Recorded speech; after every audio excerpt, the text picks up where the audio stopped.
I'm Dr. Kimberly Manning. And this is Dr. Ashley McMullen.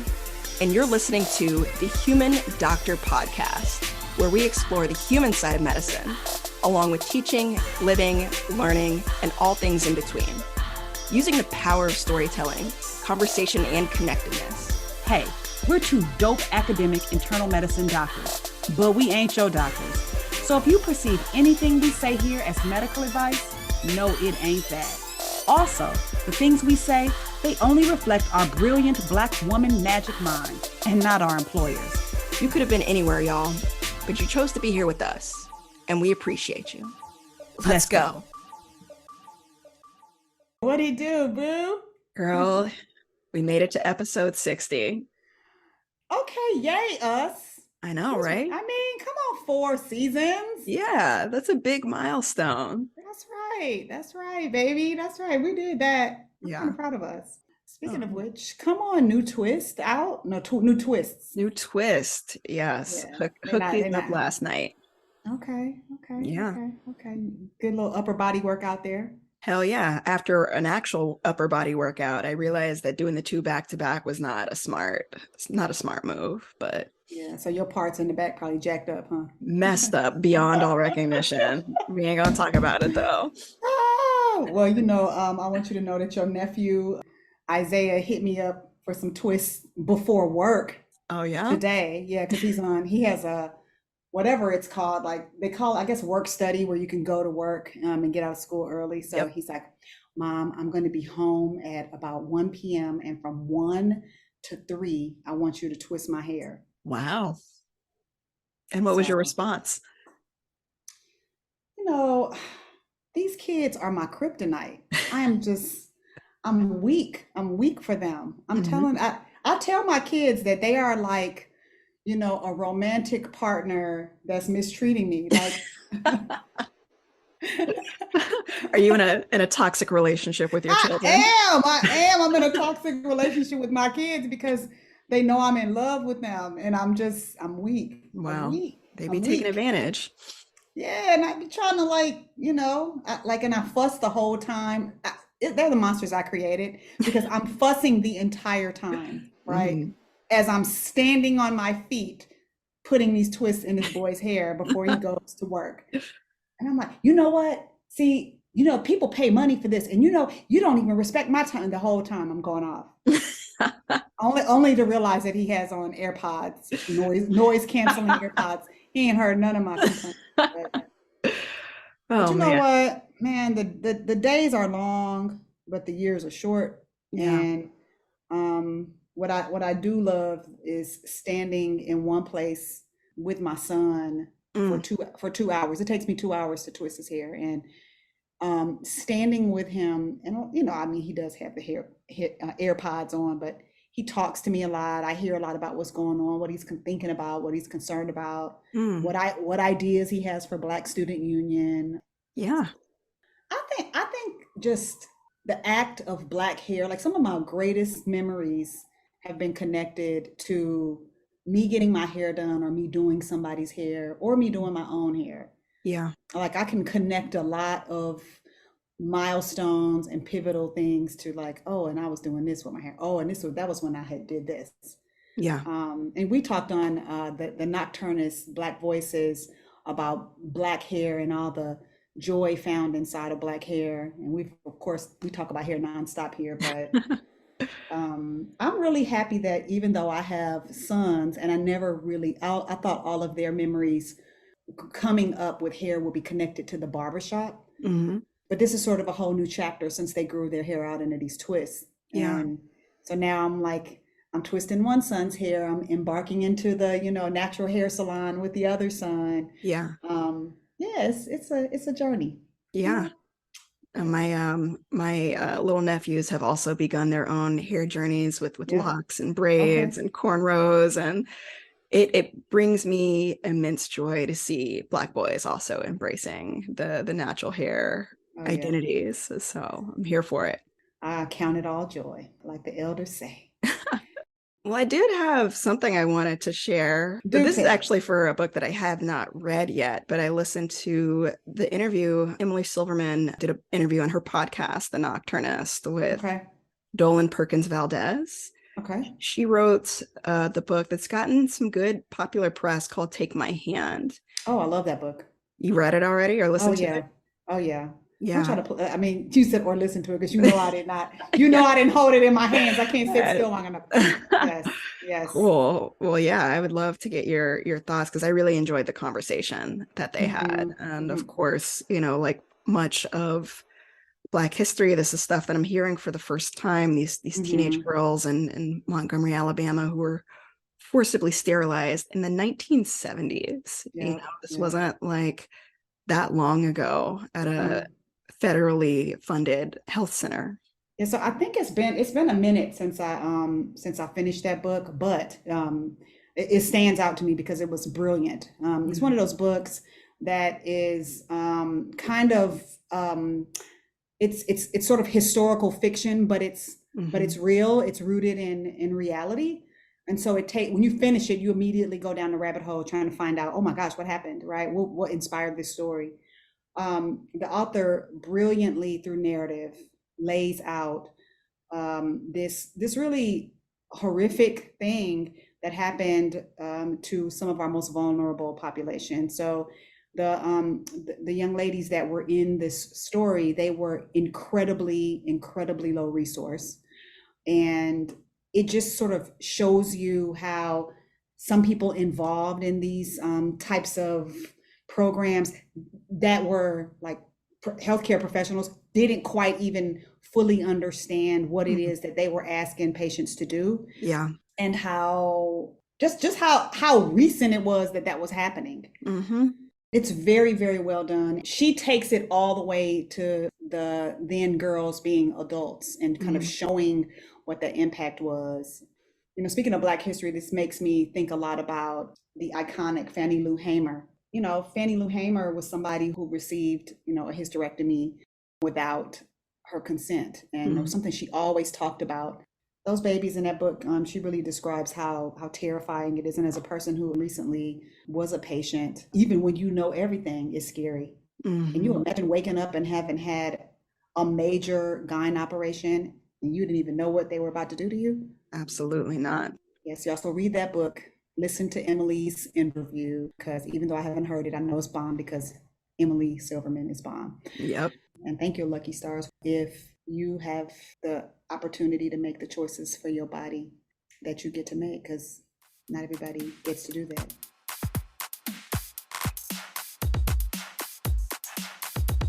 So, ladies and gentlemen, I have to tell you, if I had a drum, I would drum roll, but I ain't gonna drum roll, because I don't have a drum.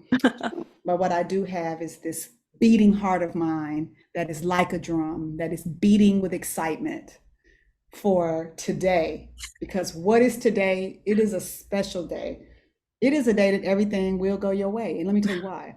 Because the Dr. Ashley McMullen, also known as the person who does the production of this here show, she's going to be telling y'all a story. I'm going to give y'all one little quick disclaimer is that the good Dr. McMullen is a wee bit sleep deprived. Us academic physicians, we have so much fun at night that sometimes we can't sleep. So sis, Yeah.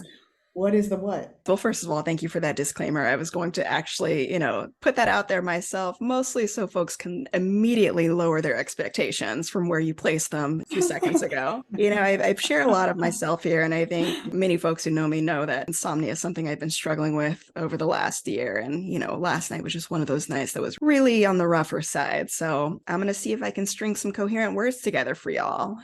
The what, I have to say I'm also unclear if this has been used before, but, we're just going to put it out there anyway. The what is transitions.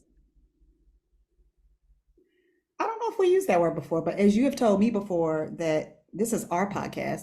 And if we want to use a word again, we can. So Yeah. there you go. And for folks who've been listening intently enough to know if I've used that word before, thank you for being on top of things. Feel free to let me know later on. But even if I have used this word before, I think it's relevant to this story.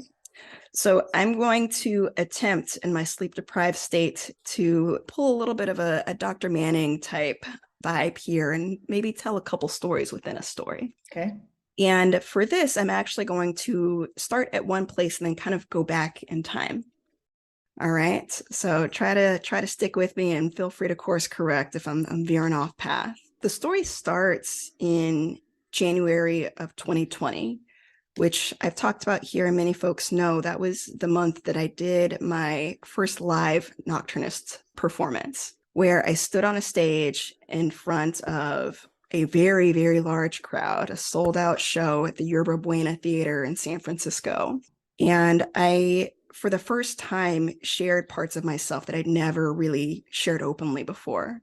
I talked about, of course, transitioning my hair from being chemically straightened to natural, but I also talked about this path towards self-acceptance and self-growth within that process. And, the story was important not only because, it was my first time sharing myself like authentically like this, but that story was really a jump off point for a lot of the things that I'm doing today. So telling that story with a Nocturnist was actually what brought me closer to Emily Silverman, even though we'd been, we'd overlapped in our training. We'd never really been friends, but we became friends after that show. Okay.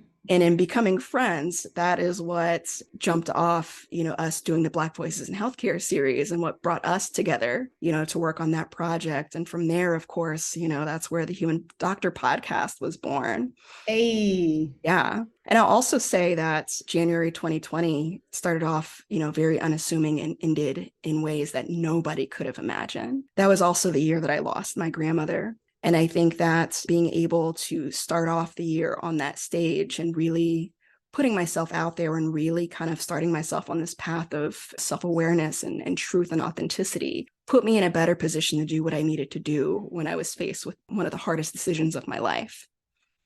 So the whole reason I ended up submitting a story to that particular Nocturnist show, and I will say I've been to almost every live Nocturnist show since I was a resident, and that was the first one I even thought about submitting a story to. A not so unknown disclaimer is that I'm very shy, and so getting in front of a bunch of people and telling deep truths about myself is not something that I would have, normally done. But what had happened was that I had actually already written an essay about transitions. I kind of put it in my journal before I even knew that this call for stories was happening. Mm-hmm. The reason I had written that story already was born out of another experience, which I had kind of previously shared about, and that was in September of 2019. So I remember very vividly the weekend I decided to go natural, so to speak, and cut off all of my straightened ends and just wear my tiny afro and be my authentic natural self. And that occurred on a weekend that my best friend had come down. I had been wearing, like I said, box braids for the better part of the last year, very shy and scared about being natural in a workspace that, didn't reflect back a lot of natural haired women or just Black people in general. I, that weekend, had decided to take my braids out in part because my best friend Amanda was there. And we actually had just reflected on this because that was actually one of the last times I remember like laughing so hard that my stomach hurt. We had so much joy in that process of just hanging out, watching a bunch of Black comedy and, deciding together like, hey, let's start this natural hair journey. And in the course of that weekend, there was something like stirred up in me. It was almost like a point of spiritual discernment. It was just like, hey, like start writing this story down and call it Transitions. And then within, another month, that's when I learned that the Nocturnist was doing a storytelling event on the theme of transitions. Wow. And so I had submitted that essay and it got accepted and I started working on it for a stage piece. But to go back a little bit further, really the reason that I had finally made the decision to go natural was because I had just come out of a very, very difficult breakup. As I've maybe shared before, this particular relationship was actually my first relationship long-term with a woman. It was extraordinarily painful, not only to, break off a relationship, to end a friendship, it for me represented stepping out into, a fear that I had harbored for very long that had played a role in many of my relationships. And that was fear of being alone, fear of being seen as, an outsider, someone unloved. And, it was a letting go of a lot of security that I had been holding on to. Part of what I was realizing towards the end of that relationship was that I was mistaking love for fearful attachment. Wow. We sometimes, put some Bible on some things. And one of the things that always sticks to me was, this comes out in several verses. I can't quite pinpoint it, but fear and love don't coexist. I was realizing if I truly love this person, and if I truly love myself, the most important thing I needed to do was to let go. Sometimes the most loving thing you can do for yourself and someone else is to let go. I've talked about that before. And I think that what I kind of learned in unwinding where I am now, and to that point where I had kind of gone through this breakup, and I'll, even share some details that I had, gone to this individual's house and like done it in person. Wow. And it did not go well. Wow. And I remember sitting outside of their apartment building, just a whole mess. You initiated this? I initiated it. Okay. And then I left and I sat outside on the curb and I cried and I called my best friend and she said, I'll be there in a few days. That's right. Shout out to Amanda. Yeah. I guess the main takeaway in this kind of series of events was just recognizing that the path that put me on this journey to all the work that we're able to do in narrative medicine, and like the stories that we tell, and the speaking engagements I have now, and all the great feedback that I've gotten from folks who've listened and resonated with their stories, it started with me facing some deep pain and some painful truths about myself. And I think that this is what I believe to be true for all of us, that, the journey towards purpose sometimes starts with pain. All of us at many times throughout our lives are going to have to ask ourselves, like, what are the painful truths that I'm avoiding that's keeping me from doing what I need to do in this life? Gotta preach. So I'm going to actually pause there. Stop it there. Getting those you like your girl got insomnia. She trying to. I know, right? That was beautiful, and I have so many thoughts. The first is just the old lady in me who has to say that even if you're not a person who is a Bible reader, there's lots of good lessons that can be found in that book. That's 1 John. There's no fear in love. Thank you. And it's so poignant, right? Because love is not supposed to make you afraid. Now, love can make you vulnerable. That's okay. But not afraid to be, not afraid to, walk in your truth and not make you feel unsafe. So that's really quite huge that you thought enough about yourself to see that and do what you had to do. And then there's just like always this ripple effect, right? This is kind of like reflecting back on some of what we talked about last week, which is sometimes something you really don't think you want to do can lead to so many more doors opening for you just because of what happened, right? Can open your eyes to things, can mature you in ways that you didn't really expect to be matured. But it can also kind of break you down, though, at the same time. Because sometimes even if things look like great professionally, because this did open a lot of professional doors for you.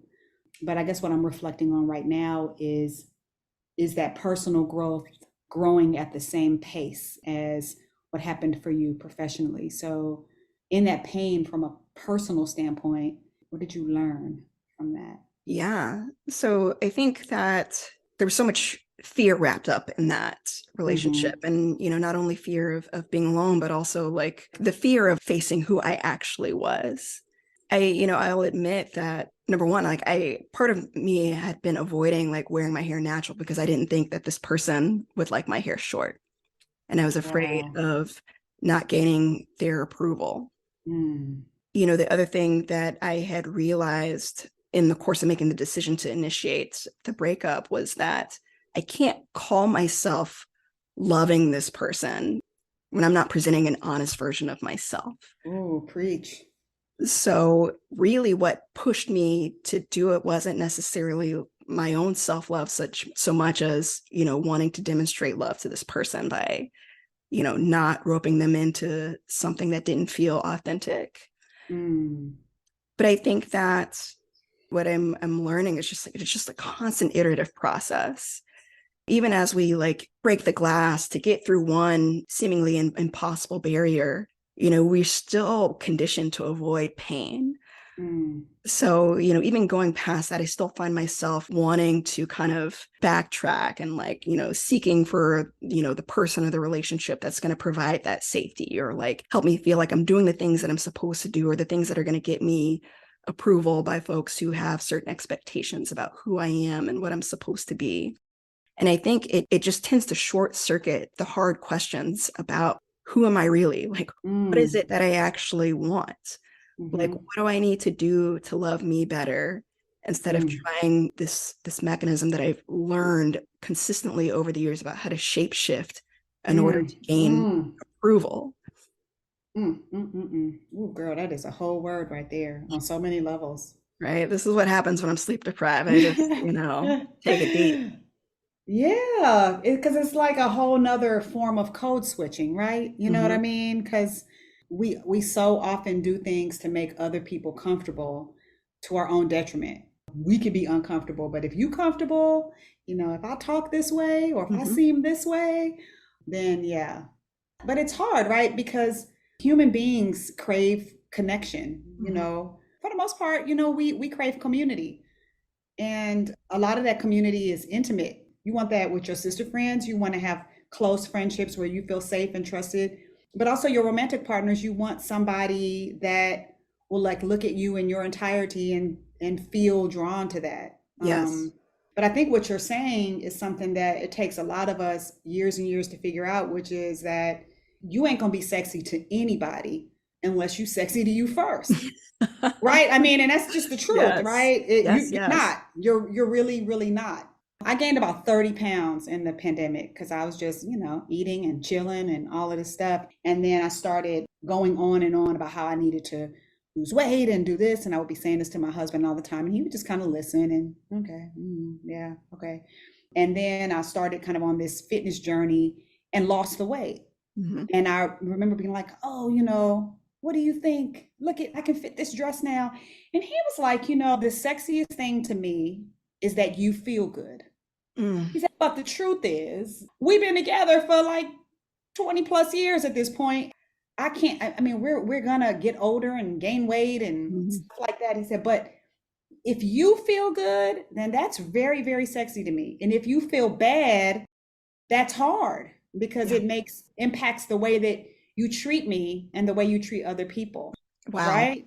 Right. Wow. So Yeah. so he was like, the truth is, I kind of liked you with a little extra padding on you. I thought it was kind of sexy, but you didn't find it sexy and you didn't feel good, which was making you not want to go places and not want to do stuff.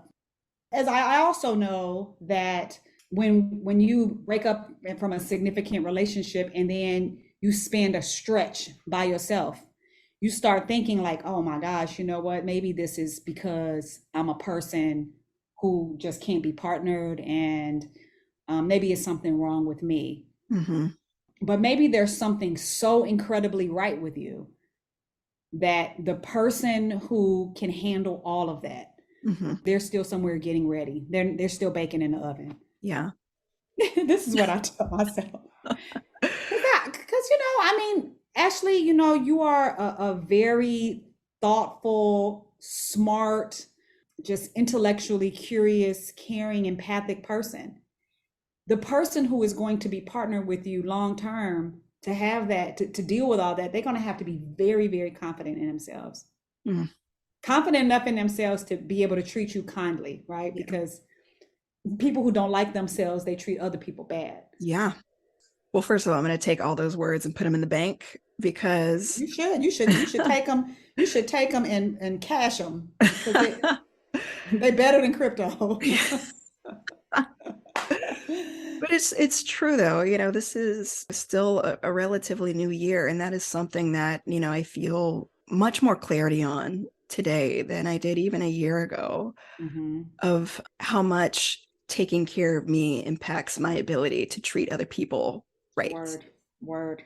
If there is someone that is baking in the oven for a long-term partnership with me, I want to be ready too.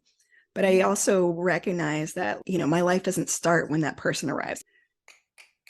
So I'm seeking all the joy for myself this year. They can't see me snapping. I'm sorry. I'm snapping my fingers, but yeah. They heard it though.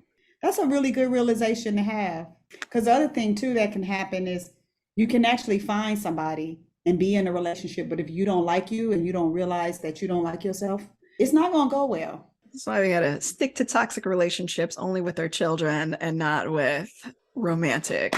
Yes. I see what you did there. I do see what you did there. And yeah, all of these lessons apply to my romantic partnership with my sweet dear partner Harry. Mm-hmm. With my kids, y'all pray for me because I told y'all they're my kryptonite. I can't. Yeah. Lord, that's not a good thing. Well, but I will end by saying that in this journey that is still very much a journey of self-love, all it's done is brought me into contact with more and more people who just reflect that love back to me. And it's led to deepening relationships with many of my platonic friends that I value so much.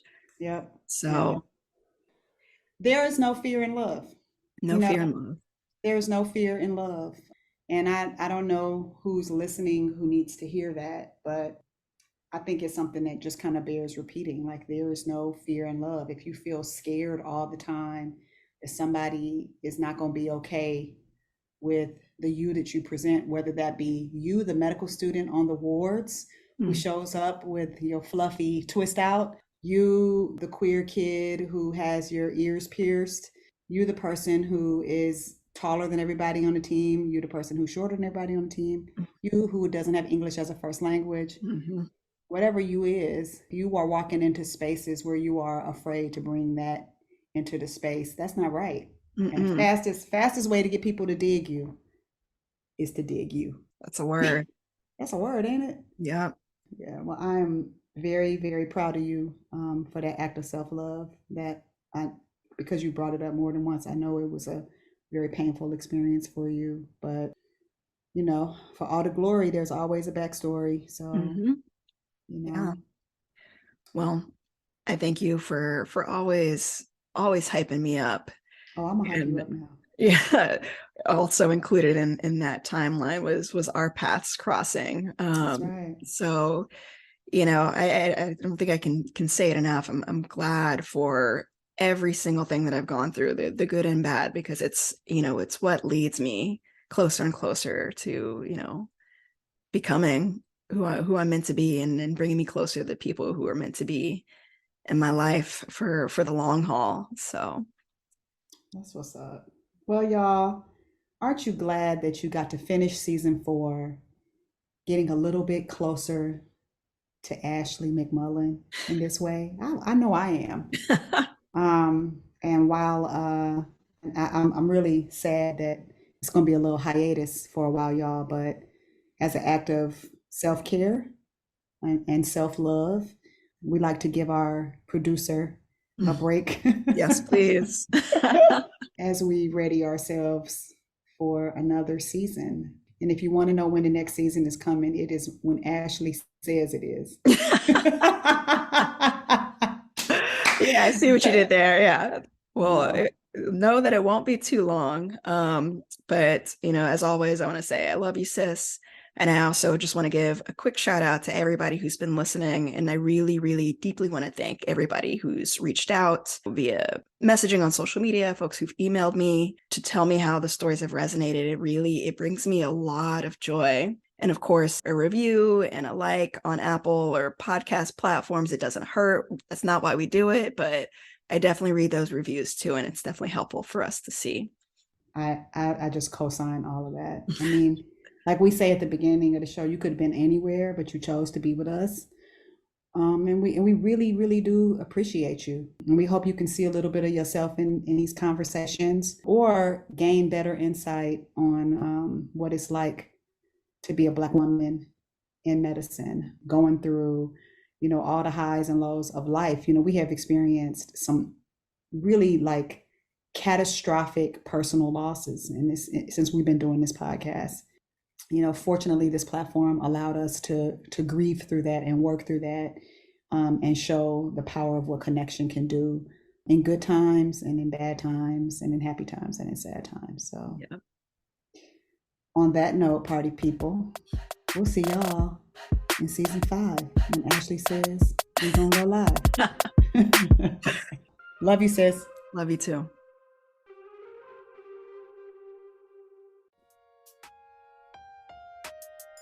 That wraps up this week's episode of the Human Doctor Podcast. Special thanks to our favorite brother gastroenterologist, Dr. Chuma Obiname, for the beats. Shout out to the Dr. Ashley McMullen for editing and production. Mad love to our podcast family at The Nocturnist and the Clinical Problem Solvers, our Med Twitter fam. And especially shout out to all of you, our listeners.